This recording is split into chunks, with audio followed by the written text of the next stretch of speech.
Hi everyone, welcome to WMI Attacks and Defense at Pentester Academy. I'm your instructor Nikhil Mittal. In this course, we are going to have a look at, as the name suggests, different ways of using WMI both for offense, that is as attacker, and for defense. So a couple of things about me. You can find me on Twitter as Nikhil underscore MITT. I blog regularly on labofApenetrationtester.com where I share my research, my upcoming trainings, talks, etc. So that is my home on the internet. I've created two open source toolkits for red teamers and penetration testers, Kautilya and Nishang. Nishang is a framework, which framework and collection of PowerShell scripts which can be used in different phases of a penetration test or a red team operations. And Kautilya is a framework which generates ready-to-use sketches for human interface devices.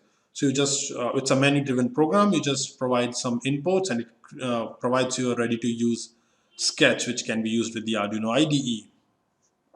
I'm generally interested in new methodologies to pawn systems or to break into systems, of course, where I have the permission to do so. And because I would like to have a look at new methods to break into boxes, that leads me to research or design new strategies to avoid those attacks, which helps a lot in learning. I have previously spoken at DEF CON multiple times at Black Hat USA, Europe, etc. Trained at Kensec West, spoken and trained at 44Con, BrewCon, and many more conferences. So that is about me. Now let's have a look at the course content. So this is the an overview of the course content. I will take a freedom of adding a couple of things or removing some things from this content, but this is the basic structure. So we will start with basics of WMI, what WMI is, its architecture, its components, how do we use WMI, PowerShell commandlets to use. So when we start using WMI, we need consumers or clients which can connect to a WMI service on a local box or a remote box and talk to the repositories, etc. So there are many consumers or clients which can be used for that. We are going to mostly we are going to use PowerShell commandlets for that. One, because PowerShell comes installed by default on all modern Windows operating systems post Windows Vista. So rather it be desktop OSs or server OSs. Secondly, uh, we can do a lot of stuff with PowerShell in a lot less lines as compared to other, or rather with much less complexity as compared to other consumers or clients, like let's say VBScript or even WMIC. So all of these components, although provide similar functionality to PowerShell commandlets, it's much more easier to interact with WMI using PowerShell commandlets. So we are going to spend a lot of time on these, and we are going to use PowerShell commandlets most of the time in the course. So once we will be done with using WMI with PowerShell commandlets and other utilities, we will move on to relationships between WMI classes, how we can spot and use relationship between WMI classes to extract much more interesting information. Then we will move on to interacting with Windows components like Windows Registry on local box as well as remote box. Also, when we would be done with looking at different things on a local box, we'll move on to the remote box part. That is, we'll see if whatever we have done on a local box can be done on a remote box using WMI. So we will spend considerable time covering the basics of WMI, which would not only be very basics, this would not be very basic, but very interesting as well. So although this sounds a little on the basic side, it would be very interesting.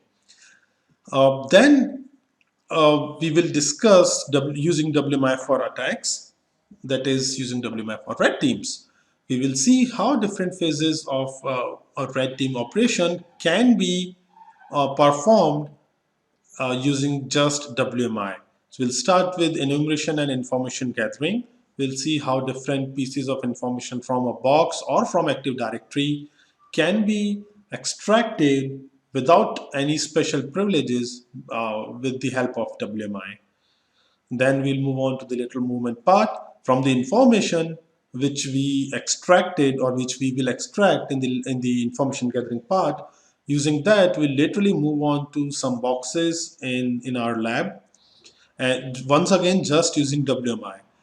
Once we have moved laterally and have enough privileges, etc., with the help of WMI, then we'll move on to the next topic, which will be backdoors. We'll see how we can backdoor a machine using WMI by writing our own MOF files or WMI providers or creating our own classes, etc. We'll also see how we can use WMI as a communications channel or a file or instruction storage in the namespace.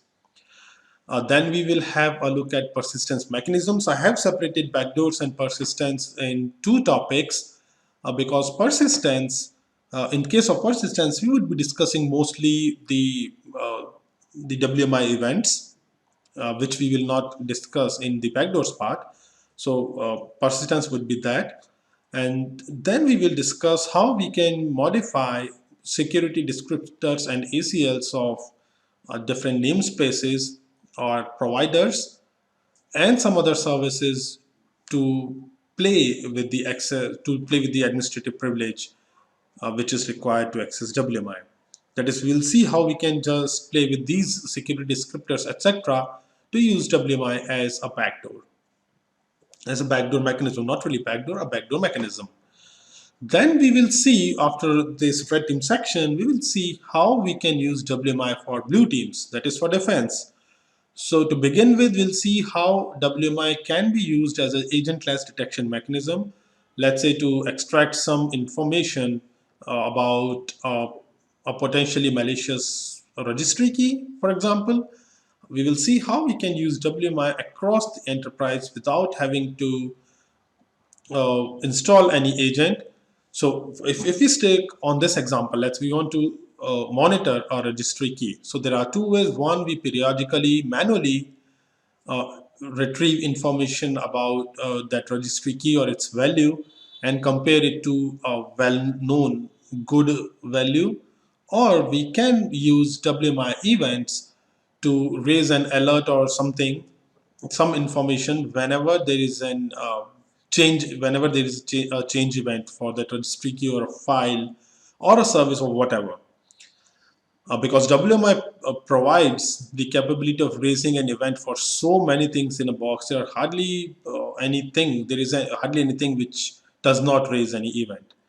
Once we are done, and we are going to spend a lot of time on that. Once we have done with the agentless detection part, we are going to see how the different attacks or methodologies which we see for red team can be countered. That is, either we defend against them or we detect them just using WMI. So most of the times in both the red part and blue part, we will stick with WMI. But in some cases, let's say if we would like to extract secrets from a box, in that case, in place of trying to write everything in WMI, we will use WMI as a communications channel or a lateral movement